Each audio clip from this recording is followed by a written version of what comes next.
Several hours later, the Americans are on course for the landing strips in China. None of them will make it. Over the China Sea, they run into a fuel-sapping headwind, which forces all to ditch.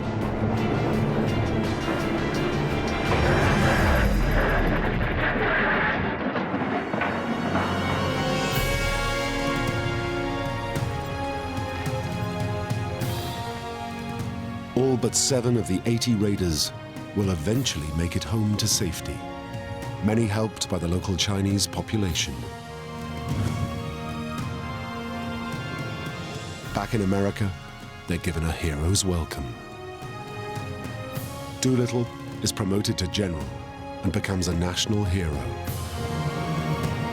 America, the sleeping giant, has shown its teeth. And the Doolittle raid is just the beginning.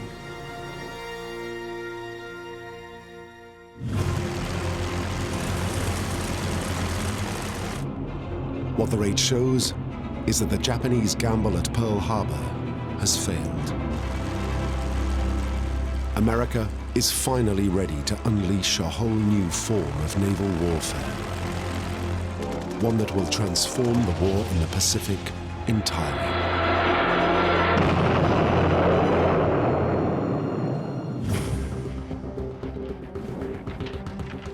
By late spring 1942, the US war machine has geared up.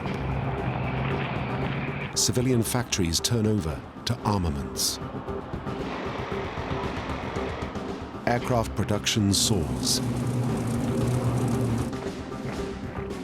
Typewriter factories are converted to rifle production.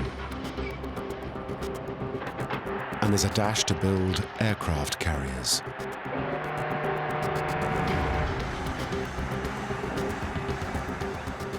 US Secretary of the Navy Frank Knox speaks for many when he announces, "The Japs started this war. We are going to finish it."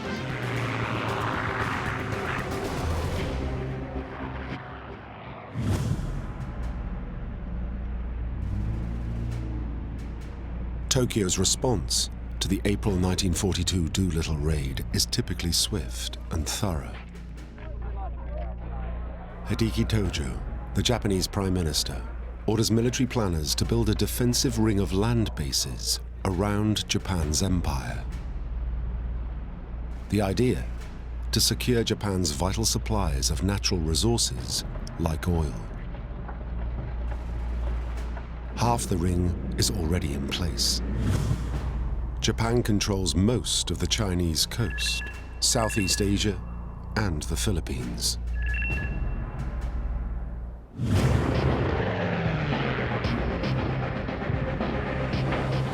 In early May 1942, to fill the gaps, she grabs the Solomon Islands.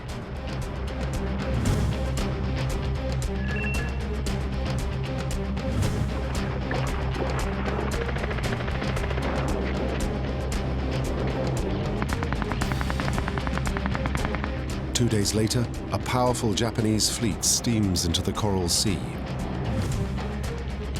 hoping to capture Papua New Guinea. The naval commander in charge is perhaps Japan's greatest strategist.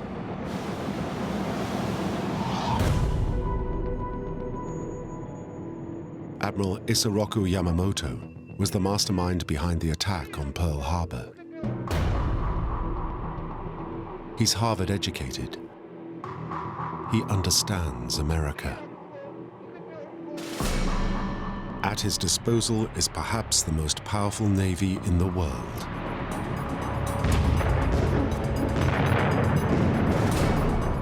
It includes 3 aircraft carriers, 9 cruisers, 15 destroyers, and dozens of support vessels. But Yamamoto is not the only top naval commander in the region.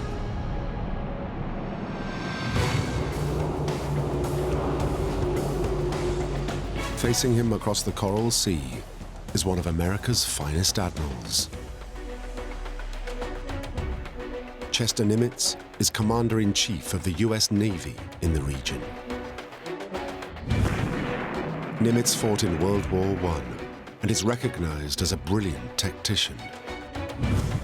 He also leads a large fleet.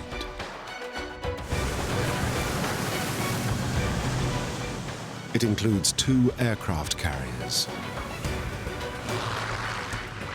and an assortment of cruisers and destroyers. Some miraculously escaped the devastation at Pearl Harbor. Others have been rapidly patched up.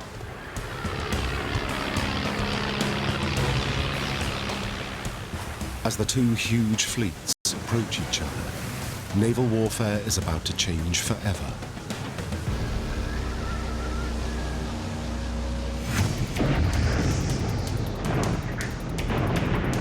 Traditional naval warfare has been a gun battle between warships, a clash of artillery at sea. It's almost always involved visual contact. But the centerpiece of the new fleets are aircraft carriers. They're armed with fighters and fighter bombers. It changes everything. Guns are purely defensive. Opposing carriers can be hundreds of miles apart. Fighting is done in the air. The new emphasis is on intelligence and logistics gathering. Finding out where the enemy is and getting your aircraft in the air before he can.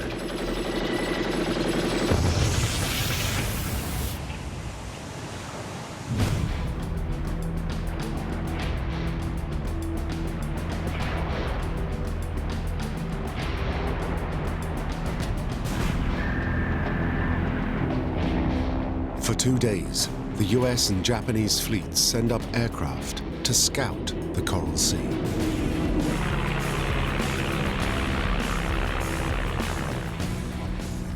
Neither knows what's out there or where the enemy is.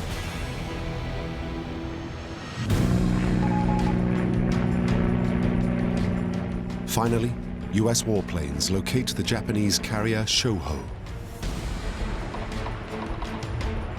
Nimitz sends up dive bombers.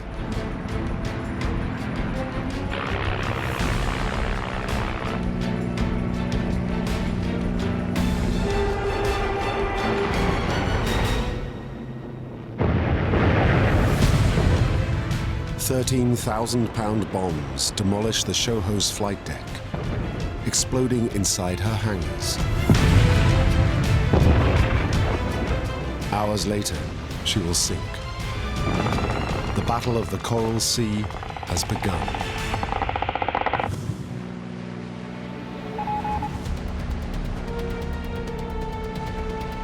The following day, Yamamoto strikes back.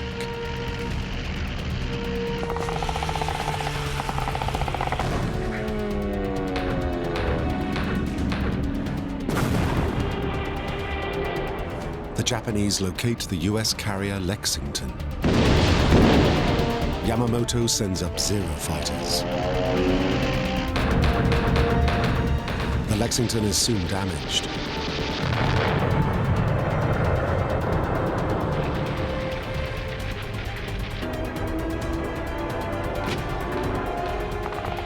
Her smaller sister carrier, the Yorktown, is also hit. A bomb penetrates 4 decks before exploding. 37 men are killed.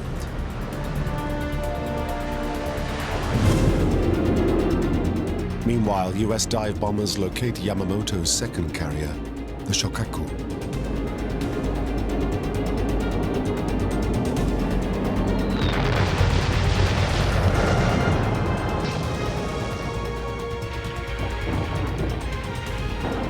Her deck is so badly damaged, she can no longer be used by aircraft.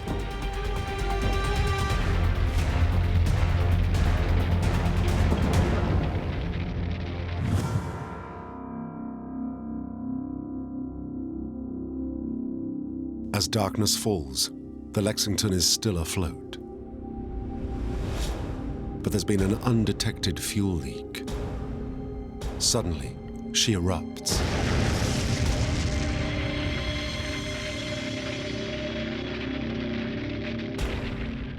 Amazingly, all but 215 of the nearly 3,000 men on board are rescued.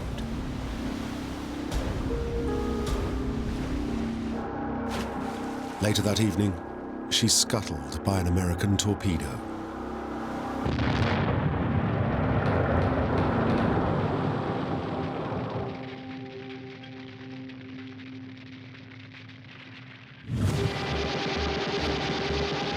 The Battle of the Coral Sea is a stalemate. But for the first time, the US has taken on the powerful Japanese Navy and equaled it.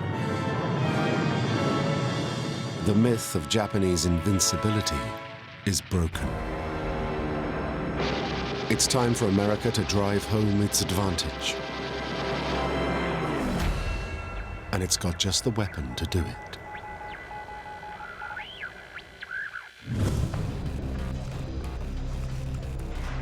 In Washington, Operation Magic is underway. A top-secret team of US codebreakers has successfully cracked the Japanese military codes.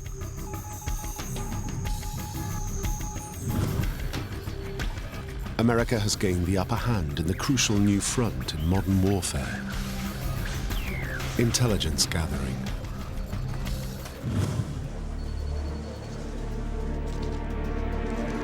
In late May, Magic reports Japanese plans for a surprise attack on Target AF.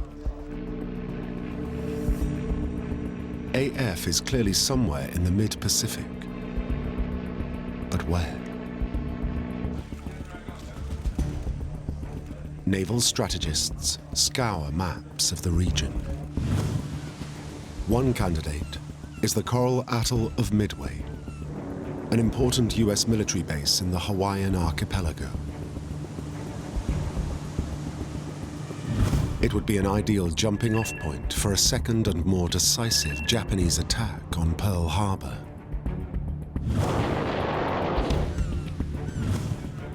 To confirm their hunch, the US codebreakers set a trap. The American base on Midway is instructed to send an uncoded message reporting problems with its water desalination system.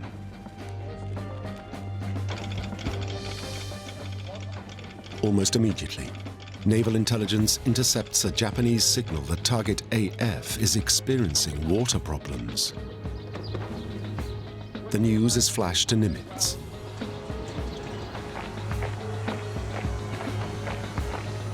He now knows exactly where the Japanese will strike next.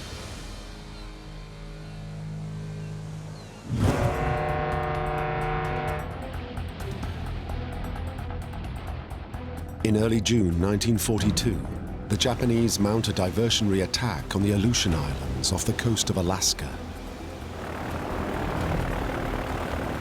The idea? To draw the US Pacific Fleet thousands of miles north, leaving the way clear to seize Midway in the south.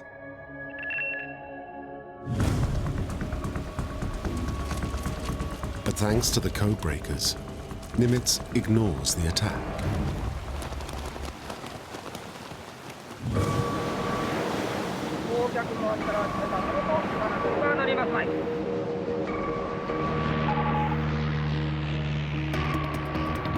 The following day, Japanese carriers launch an attack on their real target, Midway.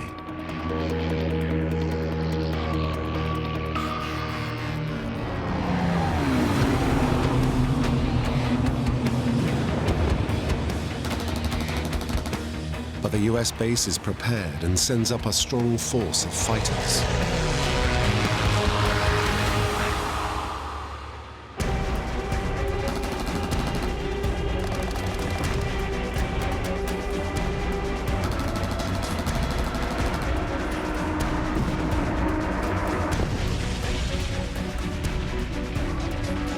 It's not what the Japanese commander, Admiral Chichuchi Nagumo, is expecting.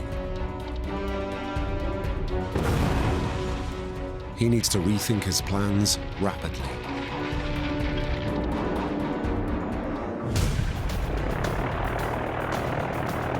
Nagumo has kept a number of aircraft in reserve,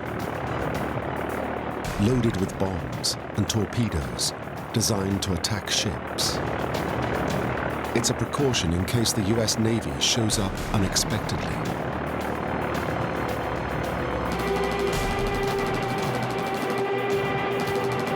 But now Nagumo needs all his aircraft to drive home the attack on Midway. Carrier crews are ordered to reload the reserve aircraft with fragmentation bombs to continue the assault on the US base. But then, as the reloading is underway, Japanese spotter planes relay an urgent message.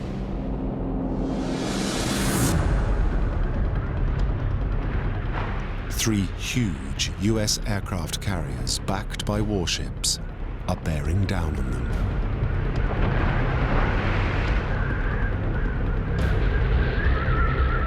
Nagumo faces a tough choice. Should he continue the attack on Midway, or should he rearm his bombers to attack the US fleet? He hesitates. It's a fatal mistake.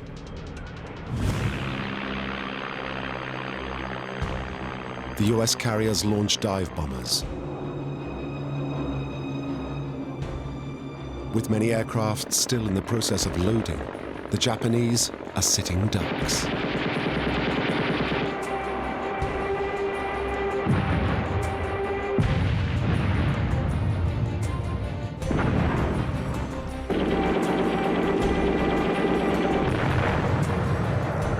Within 5 extraordinary minutes, the American dive bombers reduce 3 of Japan's largest aircraft carriers to flaming wrecks.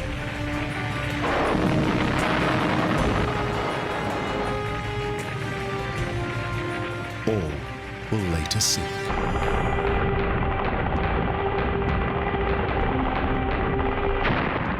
In reply, that afternoon the Japanese damage beyond repair the US carrier Yorktown.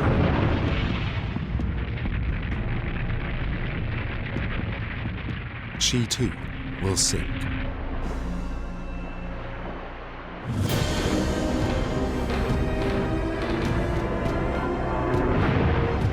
Meanwhile, America's bombers score a direct hit on a 4th Japanese carrier. She turns into a blazing pyre. For the Japanese, the attack on Midway is a disaster.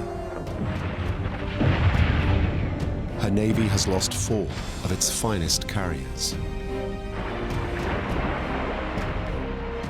It's also lost well over 2,000 sailors. A decisive moment.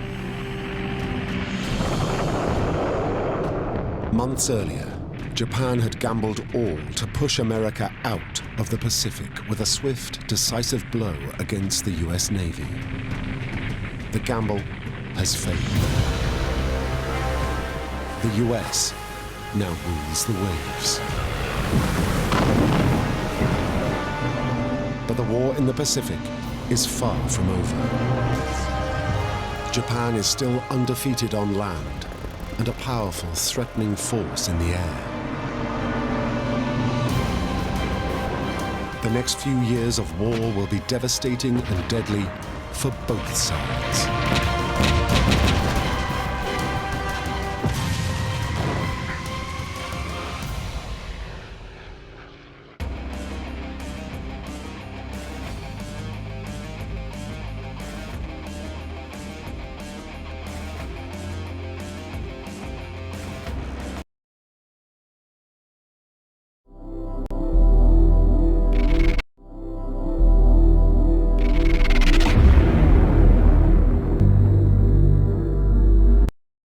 My name's Dan Snow, and I want to tell you about history.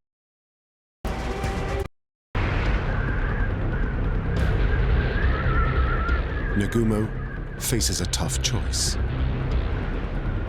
Should he continue the attack on Midway, or should he rearm his bombers to attack the US fleet? He hesitates.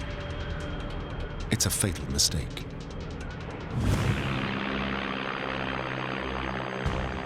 The US carriers launch dive bombers.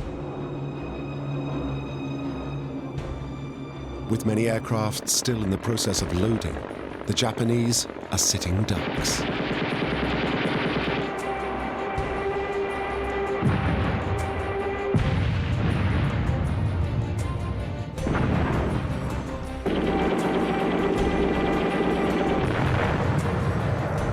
Within 5 extraordinary minutes, the American dive bombers reduce 3 of Japan's largest aircraft carriers to flaming wrecks.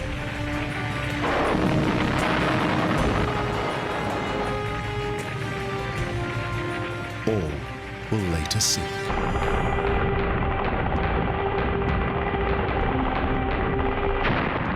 In reply, that afternoon the Japanese damage beyond repair the US carrier Yorktown.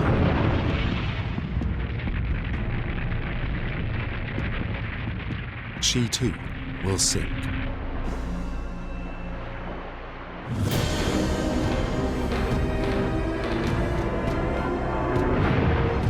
Meanwhile, America's bombers score a direct hit on a 4th Japanese carrier.